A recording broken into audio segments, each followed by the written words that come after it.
517 to scanner control. 517 to scanner control.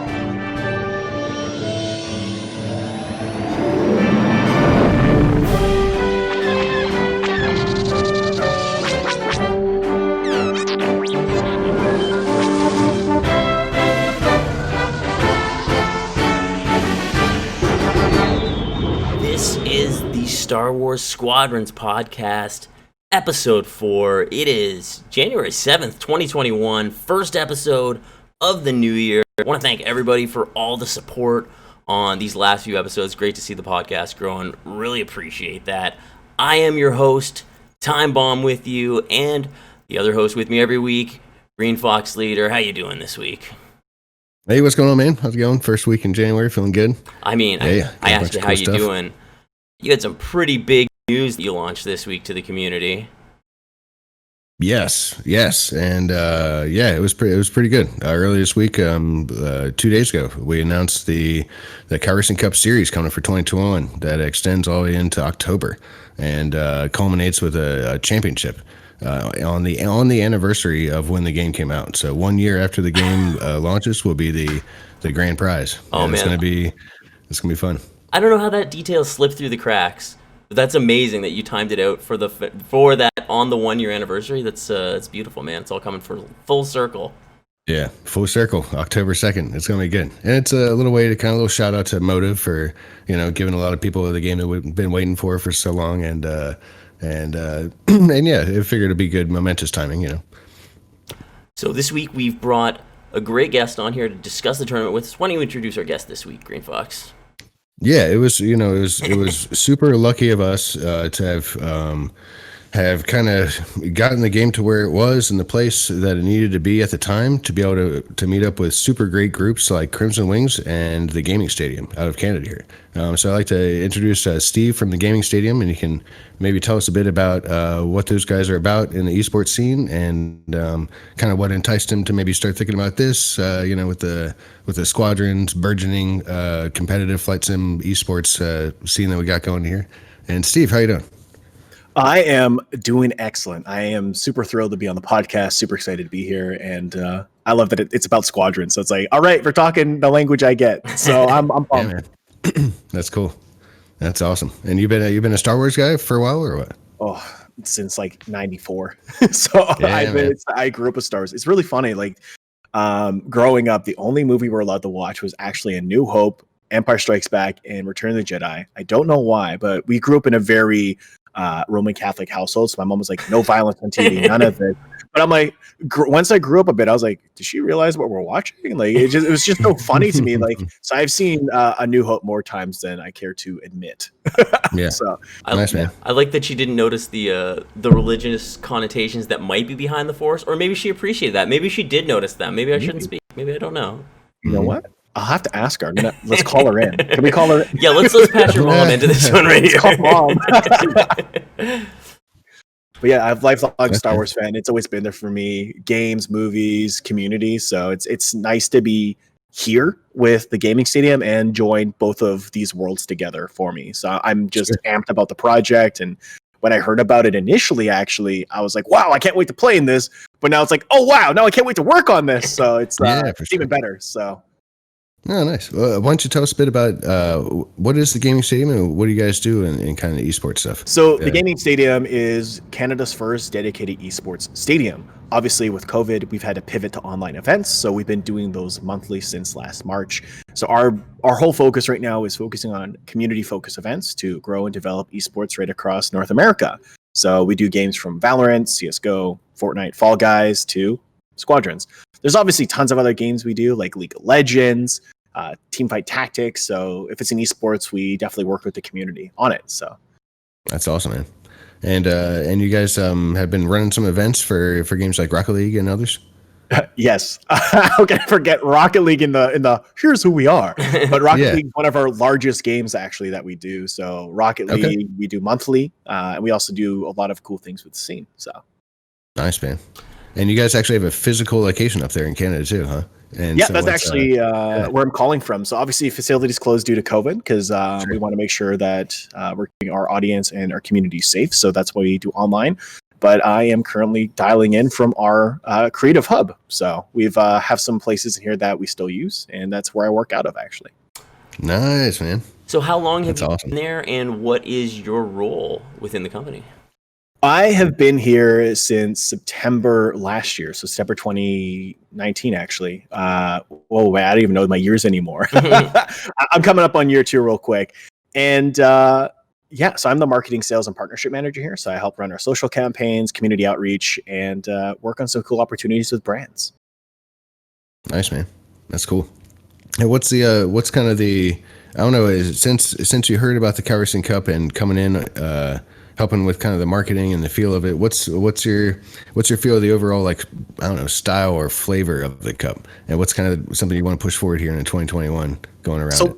Looking at just what's been done previously, and just to dissect the Calrissian Cup socials and just overall marketing strategy before, it's just very suave and very cool. You know, it's like, I don't want to say it doesn't take itself seriously, but it's just it's laid back like Lando, you know? That's what I really liked about the social campaign. That's what I liked about the branding. That's what I like about the brand voice as well. It's just very like Lando. So I was like, yeah, it makes sense. And then going in with it now, continuing with the voice in 2021, I think this is probably one of the easiest campaigns I've worked on, just for the sake of how to do the language, how to do the lingo, how to do the branding, just because it's already an established brand in the sense of we know what fans are expecting with it and what the expectation is going in with just how we interact. Like the events actually, as we're talking about this, like I was worried that, oh, we're going to do some campaigns about, hey, don't forget to register. Events already capped. So it's like, oh, wow. So we don't need to worry about that. Like the community's already on board and embraced it. So it's like, all right, so it looks like a lot of this strategy that's going to be for the Cal Cup is going to be a lot content focused and a lot of community focused, which is great because that's what you want. Is you want big community engagement, and I'm excited about that because there's a lot of cool creators out there that want to do some really cool collabs and feature content from the first round. Like coming up, actually, just in 10 days, we're going to be seeing our first matches. There's going to be a lot of clips, a lot of hype. And that's just gonna be like content all year round for the account. So I could definitely see the account becoming more of a content focused versus sign up. So which is great. So this is the thing to consider too. As far as like Squadrons, only been out here 4 months now, really, the game, maybe 5, I can't really remember, something in that neighborhood.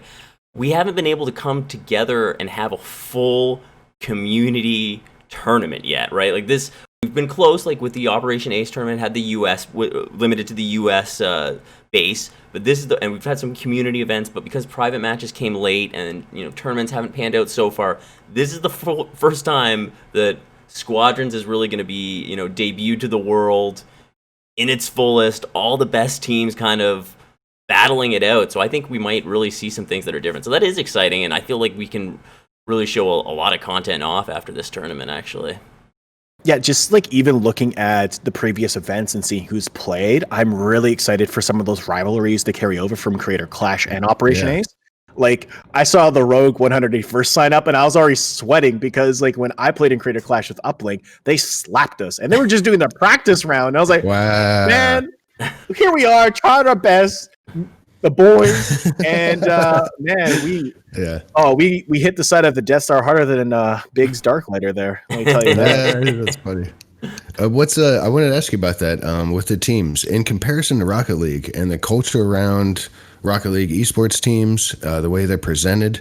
What was it like kind of seeing the birth of Squadrons? It's only a couple months old. I mean, the thing just came out in October. It just got its legs in November. It just had a massive double patch of ships and maps and stuff in December, right? So it's pretty much brand new. But compared to Rocket League culturally, what's it looking like so far with these different squads, how they're shaping up? They're a little bit bigger than a Rocket League team, the 5-man squad plus a bunch of subs. So you end up with 8, 10, 15 people in a squad, right? But how does that compare to established Rocket League kind of culture of teams, and what kind of direction do you see it going? Just kind of from a coming into the scene, looking at it, seeing all these squads, how quickly they signed up, the way they identify as Splinter or Aces or Rogue, or what I'm saying? Like, what is that? What's your impression of that? It's actually like so interesting because I see like the cultures are oddly very much the same, which I think that's why we have teams like the Crimson Wings helping us out with this. Is it's so it's very much the same, but it's like instead of rocket cars, it's rocket ships. So Yeah, I find the naming schemes are the same, the rivalries are somewhat the same, the language people are using is the same. So I find it very much the lack of better is just the same. Seeing how our community for Rocket League events operate and how they act, and then seeing how the squadrons are, they're very passionate individuals. They're very funny, and they're very they are very detail oriented, which I find is curious. So you have like these super hyper focused individuals, very passionate, which I like. Oh yeah, and I just find the culture, like the naming, like you said, is super interesting. Both sides of the fence, because even in our own tournaments, you have team names that are coming up that are like legacy names almost, because this game, Rocket League's been out for a few years now. And I can already see that forming with Squadrons. You have people putting in the work for branding, merch, websites. I'm like, this game's been out for 4 months. But keep in mind, a lot of those teams are carrying over from Battlefront 2. So it's like to see how they've transitioned from Battlefront 2 to Squadrons. And now that we're like the all the work that everyone's done up to now is just legitimizing Squadrons as an esport in 4 months. Now we're seeing all these I wouldn't say brands, but like these branded teams now coming out. So I think it's really cool. And I really like the way it's going already. Okay, cool. Well, I will say that there are some, there's some 20-year plus legacy teams floating around. Emperor's Hammer, TIE Fighter Alliance, TFA. Some of those guys have been doing competitive X-Wing versus TIE Fighters since the 90s and never stopped. And honestly, they've been, I think, looking at Squadrons, off to the side, just waiting to see if it's going to be stable or not. Because if it's not around for 10 years, they're not even going to touch it probably, right? So, not only are we seeing kind of newer flight sim teams coming up, but we're seeing older ones from, like I said, about the Battlefront series and from the old X-Wing versus TIE Fighter games kind of coming out of the woodwork. I haven't seen the big clans from EVE or Star Citizen or Elite Dangerous, but those guys will show up at some point, especially with these big cash prize tournaments, I think, drawing them in, I mean, really unfortunately the game did kind of decrease for a little bit there, like after launch. It kind of went through a dark period where it needed those updates for it to start to grow again, and then that happened. They've added private matches, the new ships. For a game that they said they weren't going to touch after its launch, they have touched this thing a lot. All right, like they could be charged for how much they've touched it. It's surprising that they haven't charged us more. This is probably the only game EA has ever released that the fan base is like, we'll pay more, we'll give you money for something, like we'll do it. Yeah, it's so funny. I very much view it as EA is sitting on a golden goose here, and we were given so little at launch. Almost makes me wonder if this was like an experiment that they were like, let's just do this and see what happens. And like seeing how the fans are demanding to pay, like myself included, I would gladly pay for the content that just came out. I'd pay for more too. Like I'm just surprised. Like, it was in Canada, it was a $50 game at launch, and I think it was $30 in the US. And I was like, that's it? I'll pay $80. Like, I'll pay $80 for this game. Please let me pay $80 for this game. So one, the team gets more money for development cycle and more like hours to improve the game. And then when we got like we got the Defender, we got the B-Wing, we got the new maps and features. I'm like, please let me send someone $30. I'll send someone $30. Like, please. Like, I'm just so thankful though that we did get all that stuff and we didn't pay additional. So it just makes me excited for a few things, because if this is just a test to see if fans are hungry for it, like I think we've all passed it. I think EA's passed it as well. But I hope it opens doors for EA Motive, like our friends at Motive there, to create more for this game. If it's expansion packs or if it's Squadrons 2, I don't care. I just want to fly more. So I just want to support the team because they did an unreal job with the game. Really think that the growth that we've seen now up into the new year has been Motive kind of adding to this game, and I'm sure they're going to do some more balance patches. We definitely see some of these things, but right now it's kind of on the community, and it's things like the Calrissian Cup, I think specifically, are really going to foster, and I don't want to, the SEL and all the different community events are going to foster the growth that we're going to see over the next bit. I think really is going to add the excitement. If we're going to see it, it's kind of on it's in our hands a bit now. So I think I just applaud you guys for stepping up to really make the Calrissian happen here. It's added so much more excitement to already a pretty exciting period, I'd say, for the game right now. Yeah, for sure. I agree. I definitely agree. The current state of the game and everything that's going on right now, like, it's perfect. And it really comes down to, like you said, it is now time for the fans to put the money where their mouth is and to prove it and to show that this is what they want. Nice, man. Now, I don't want to take away from your point.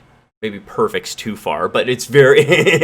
I can't be too much of a complainer, though. The game itself there's always room for improvement, but I think they've really set us up perfectly to be successful moving forward here. Yeah, I guess I should elaborate on perfect as a lore I just guy, could like, hear. I love could hear Star people Wars being lore. like, "Well, I wouldn't say." I could just hear Like, the hardcore "Who's fan in this my head. Say perfect because I can fly a TIE Defender with the Royal Guard skin, and that's all that matters to me. Yeah, man. Yeah. You like that lore-wise? Oh. Having those different skins and yeah. I love it. Nice, man. Yeah, Star Wars lore is a deep part of who I am. So it's like talking about this, different pilots, and just getting excited about it. So it's like, yeah, let's do this. This is exciting. So Nice, man. That's awesome. So it sounds like your Cool. fandom in Star Wars itself and also the game really probably played a part in your interest in it. Was that a factor in you guys coming on board? it's really funny because myself and Spiro's our CEO, we're just huge Star Wars fans, but I'd say I'm a fanatic in the sense of like you ask me random facts about planets or stuff like this. I'm like, oh yeah, did you know these guys, their main export's this? And he's like, why do you know that? I'm like, why don't you know that?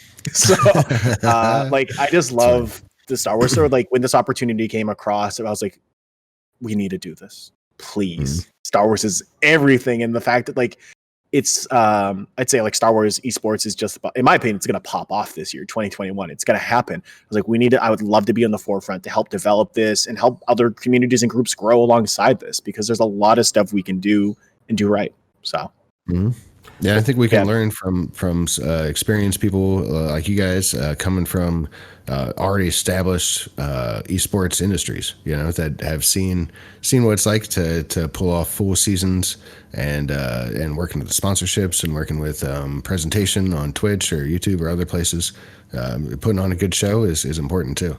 That's because we always knew that this 5v5 space sim was going to get there eventually, but if we put in a little bit of work in the beginning, it might just get there a little quicker. It took even Rocket League took a year or two to really get off the ground and get past those smaller community tournaments, and we're hoping push a little faster, push a little harder, and maybe we can do that in 6 or 8 months instead of 18 months. yeah, exactly. I mean, I don't think anyone really expected that such a game that has a pretty small base could do this much, community driven. So it's amazing to see you guys do this. Do you want to go in depth at all about what the broadcast, what you guys have planned for it at all, or anything? What the first tournament's going to look like, or any highlights or ideas for us? Actually, I'm just going to go through my notes regarding that because I know we're actually going to have a meeting the next day or so with Green Fox Leader to go over that because I wanted to make sure that we are running not only a good broadcast, but a broadcast that fans will want to watch and be excited watching because you just don't want to, all right, switch to camera B and all right, this guy here, because we want to obviously feature the best in community. We also want to feature anyone in the community in a sense of I very much view Star Wars is for everyone. And I view it as anyone that's in this tournament deserves an opportunity to be spotlighted.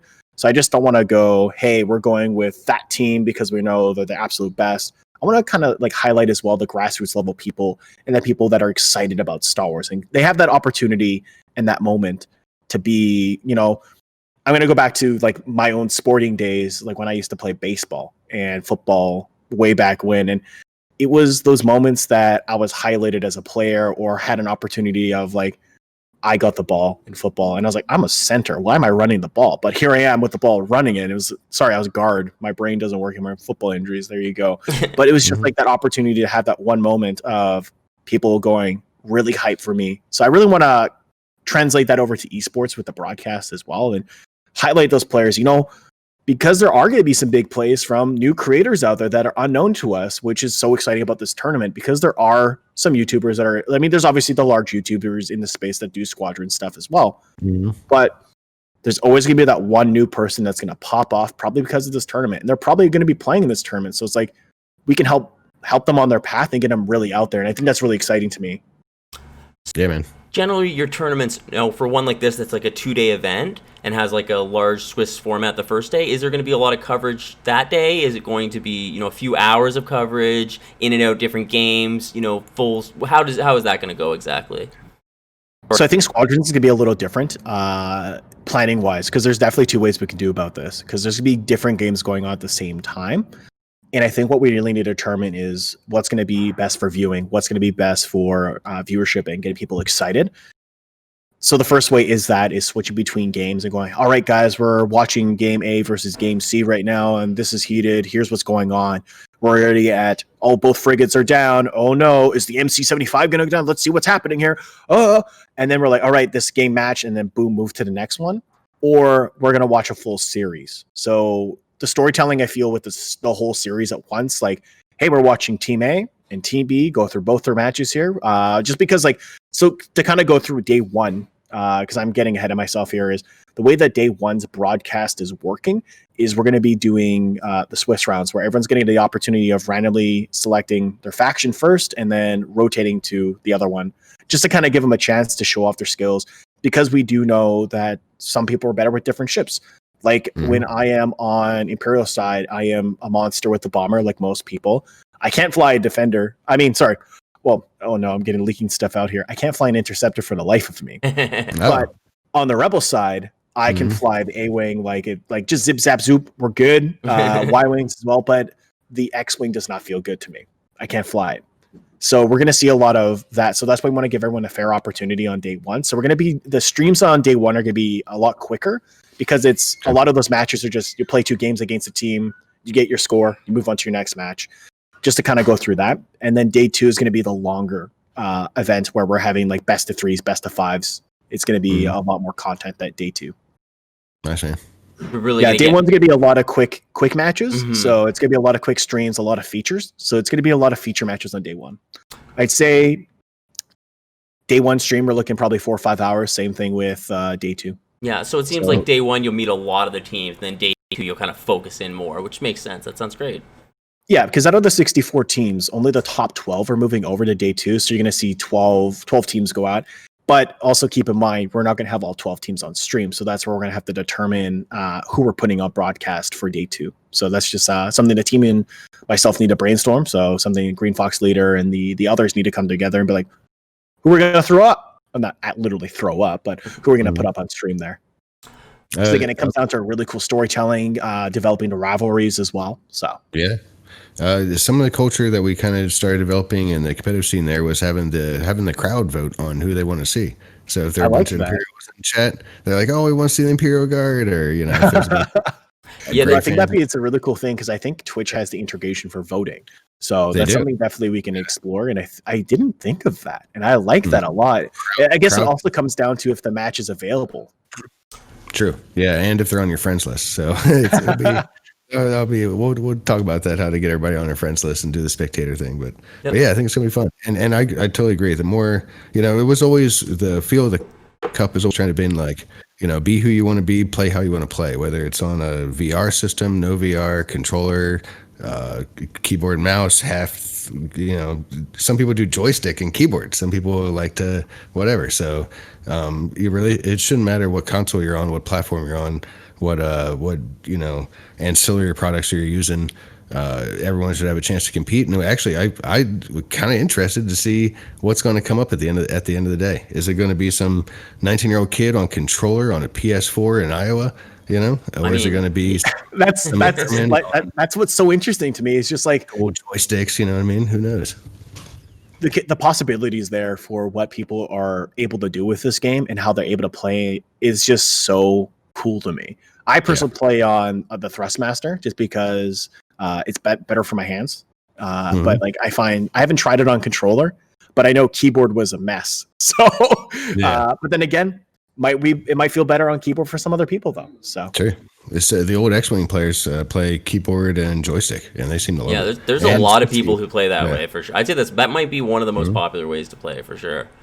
That's so cool. I'll have to check that out. Precision control on your left hand and precision aiming on your right hand. I like that. Well, because there's so many hotkeys that people use for targeting and everything. And I'm a controller guy. I'm even weirder because I'm like an Xbox player, which seems like that's the rarest of the rare. Because there's a lot of PS people because they've got the VR headsets that they can use.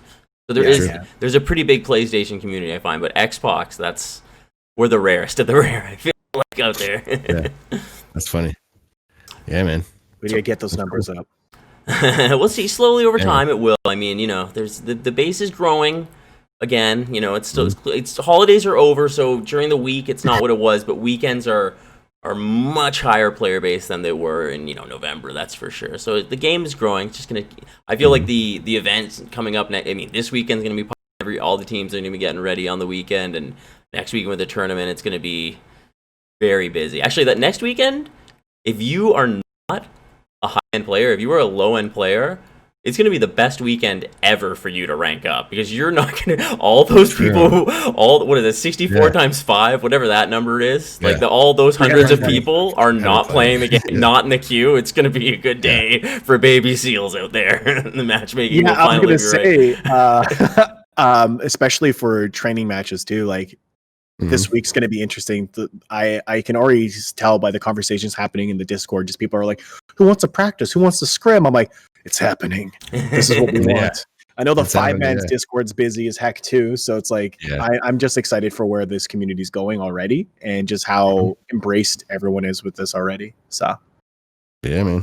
So my question to you guys here is, what preferred ship loadout do you guys have? Which ship do you fly? Are you more prefer Imperial or New Republic? And so it depends on my role. I'm an objective player, so I'm attacking the capital ships and frigates specifically. So I'm using personally, I fly the X-wing to do that. That's or TIE fighter. Those are the ships that I'm using. Usually different torpedo loadouts or an ion torpedo to take out a shield, and then defense. I'm usually flying a bomber because I do like AI and take out the Raider Corvette. So I'm like when you're playing more competitively, you're playing the ships for their role. So if I was going to dogfight, I would be in the Defender for the Empire, wing for the New Republic. Like those are the most quick ships. You can survive in the Defender for a long time and get the kills, and then the A-wing you can fly around and get the kills, run on your shields a lot. So that's kind of like my thinking for how I play.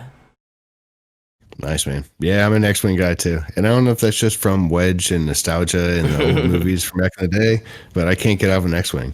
And I won't even lie, I haven't even flown very much of the other ships because I need 6 months in the X-Wing even to get comfortable with it. I feel like it's like driving a new car. If I got a brand new Jag, I wouldn't really know the ins and outs of whipping around corners on Beverly Hills Drive until, a couple months in. So I don't know. I'm a long, slow guy that might. It's so interesting because here I am knocking the X-Wing. Now I feel bad. It's exactly what you said. It's like driving a new car. I got in the X-Wing. I love the way it moved and it flew. I didn't like the way it shot. So I was like, I don't like this. Well, what do you want to do with it though? Are you talking about for like dog fights, or what are you talking about? Like what? I just like engaging everyone. Well, you fly over the line. I'm like, hey, get out of here. This is my yard, and just. You should try like double rockets maybe or something like that in the X-wing, or I don't know how accurate are those. I actually prefer the Y-wing of all the ships on the New Republic side. I just love the way it moves. I love that rotary gun. It's just the way it's all set up. It's just like a little, That's awesome. When this game came out, those bombers were. I mean, the bombers were the bomb to start. That's what you wanted in. You could do so much damage. They've kind of nerfed the rotary cannon since, but. I mean, I get in there sometimes when I'm doing my farm off the start, and it's nice to be in it. I don't mind it, I'll zoom around in it. Yeah, just zooming. Yeah. But I feel the bomber on Imperial side still feels great. Still love flying in it. It's nice. It's comforting. I can't explain it. It's like you said. It's like driving a new car. It's just great. So yeah, that's cool. Yeah. But yeah, with the X-wing, you should try using maybe the boost extension kit or something like that to get around a little more. Have some fun out there. Yeah, it's a good time. I love flying my X-wing. I love being out there doing my bomber runs in it. Don't get me wrong. Mm-hmm. So only you guys can't see this on camera. Only the people on camera can see this, but no one else can. So I apologize. But let's see there. Maybe you can't. But yeah, there you go. Was that an Imperial symbol right there? Yeah, it's my wing has Imperial symbol. So, sorry, X-wing pilots, get out of here. Wow, that's hilarious. That's awesome. Yeah. Man.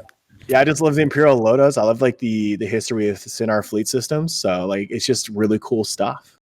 Because I thought it was just like, to me, like just the lore of the ships and like the lore of how things are done, and just Imperial's always stuck with one manufacturer.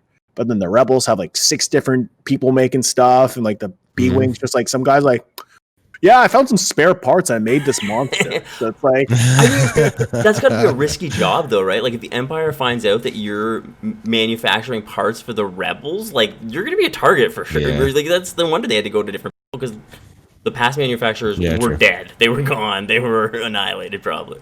I'm guessing. I know that Incom Corp, I think, had some problems. Specific, I can't remember it off the top of my head, so I don't want to say something wrong. Then a lore dude comes in and says, "This guy doesn't know what he's talking about." But if I recall correctly, they got financially ruined. But they came back obviously because you see them in the New Republic with the X-wing for Poe. I believe it's the 70 model. Because I know we have the 65Bs for like Rogue Squadron and the New Hope era. So, but I know they have the 70 model for the New Republic era there. So, yeah, so they're obviously still around. So, Incom is doing good. Well, you're a lore guy. What ships would you like to see added to the game in the future if such a thing could ever happen? I see Green Fox rolling his eyes. It's a possibility. Anything can happen. But I'd say like the Reddit. ships that are actually in there now, I say is fine. I don't see a need to get any additional ships in because I feel like the other ships are difficult because it's like there's a ton of like rebel ships that are like old school, like, you know, the T-Wing, the V-Wing, that I'm like, hey, those would be cool. But I know like the V-Wing is like a surface like speeder. So it's like, that makes no sense. The U-Wing, it's different. It's not what I was expecting, considering like the old new wings.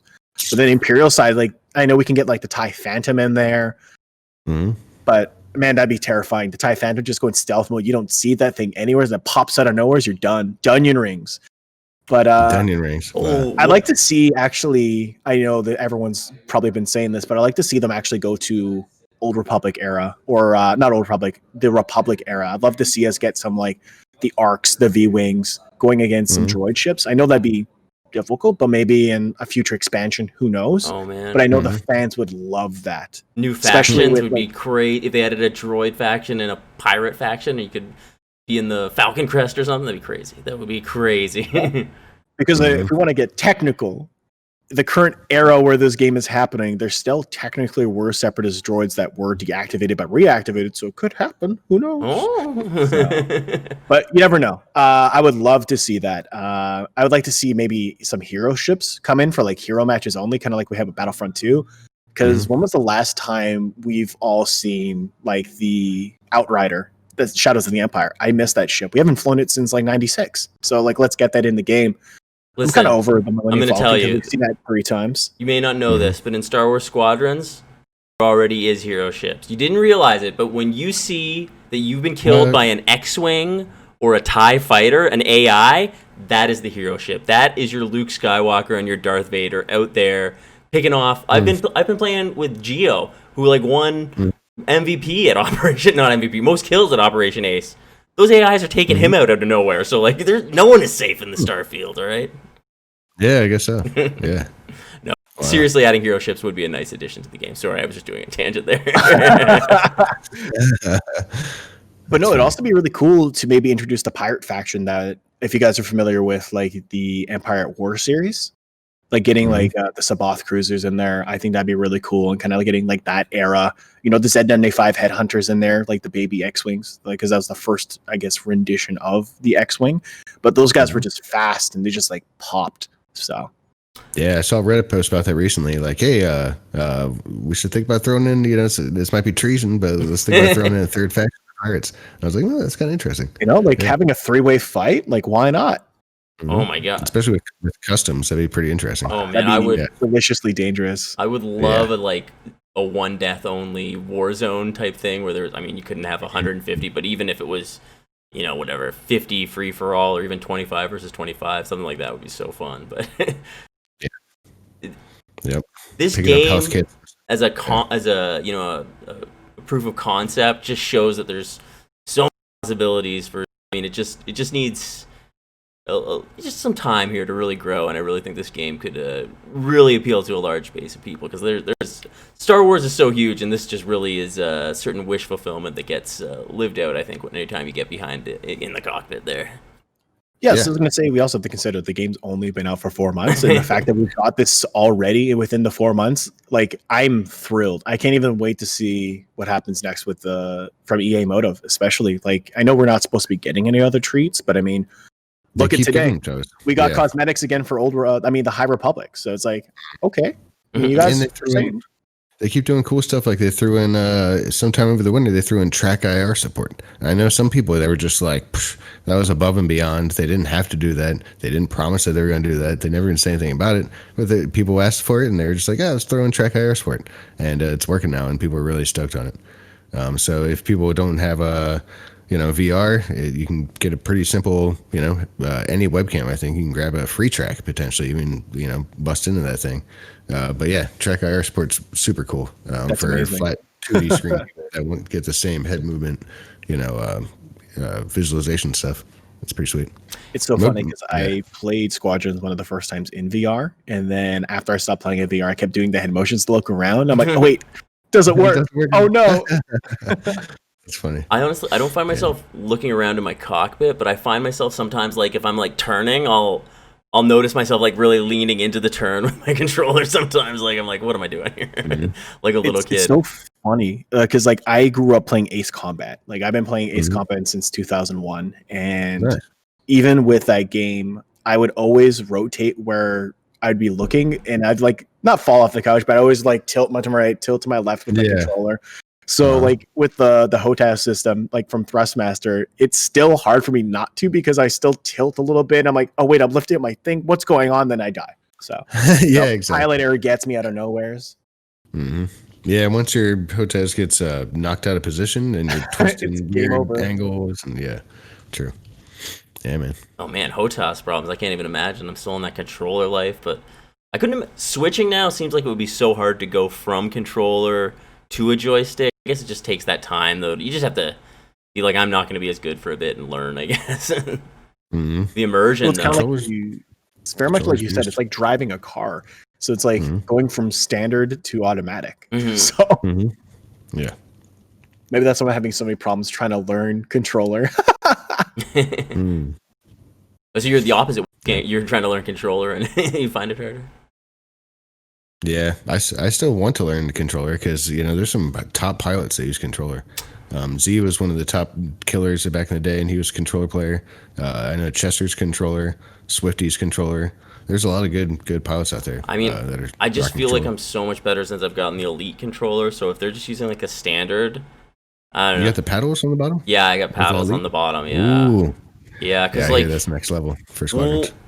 If you don't do it that way, then you're either using inverted controls or to do the left trigger basically, or you have to hit the thumbstick in, and hitting the thumbstick in to boost is just not as good. It's so hard to do. It's not as good, and it's just hard to throttle basically if you're clicking in and then you also need to adjust holding the click in and adjusting the throttle. It's it was too difficult for me anyway. So I play this game every day pretty much, so it was an easy choice to get a good controller. Yeah, cash a bit. Nice, man. I was gonna say, Steve, what's your goals with what is the gaming stadium's goals over the next few years? What are you guys looking to achieve, I guess, moving forward? Oh, lots. I'd definitely say there's definitely a need for another episode to discuss that for sure. But I mean, my goals is growing our content and community. So we're actually getting ready to do a bunch of Star Wars related focus content as well, from our own videos, streams, and a community podcast as well, just to kind of align it with our Squadrons focus and our Star Wars focus, which I'm very happy about because that's in my ballpark and it's something that I'm really excited about personally. So that's cool, man. But Gaming Stadium's doing lots in the community, so I'm just excited for what's going on here. That sounds awesome. And where should people follow you to keep an eye out for that kind of stuff and the Gaming Stadium stuff? I guess they should, what are all their socials they should check out? You should give a shout out to everything there. We're doing a little shill push. Do a little push. Gaming Stadium. Give your socials and all that stuff out now. Right. So if you guys want some Gaming Stadium information, just go to Gaming Stadium CS on Twitter. Facebook is the same. So the old Gaming Stadium there, as well as Instagram, the Gaming Stadium. Website is thegamingstadium.com. But then if you're looking for me, it's just Captain_Quench. So stay hydrated. Awesome, man. That's cool. Yeah, it's been a Thanks blast. a lot thanks for coming on and talking nerd stuff with us today about the Squadrons and all the work you guys are doing behind the scenes to help us out with big community events like this. It's really cool. Yeah, man. Yeah, absolutely. I'm just super thankful to be a part of this. I'm excited to help where I can and just be part of this. Like, the Star Wars means so much to me, so it's definitely a labor of love to be part of this, and I'm very happy to give my time towards it. So I just want to make sure the community that we grow and foster is a nice positive one for the people that come after us. I'm not saying like we're dying tomorrow, but it's I want to make sure that we leave the place better than when we came into it. So I want to make sure it's a nice, inclusive place that fans feel safe and that they're part of it and their voice is heard. So that's my goal. Is I want to make sure that we do something really rad that people can be proud of for years. So that's awesome. Yeah, it's looking great, and I feel like definitely working towards that goal. So I think that's everything for this week of the podcast. Next week, we're going to have Fenkar, and we're going to talk about a lot of objective stuff and go over Operation Ace from last week and kind of preview the Calrissian Cup for the upcoming weekend. So from me, I'm Timebomb. Green Fox, anything else you want to leave off with here before we go? No, I think so. Everybody, stay safe and have fun here in 2021, and yeah, looking forward to some cool Squadrons activities, and more talks, more stuff next week, and we'll just keep on going. Sounds good. So Steve, thanks again for being on the podcast, and everyone, thanks for listening. Give it a like, give it a subscribe, and we will catch you guys next time on Star Wars Squadrons podcast. 517 to scanner control. 517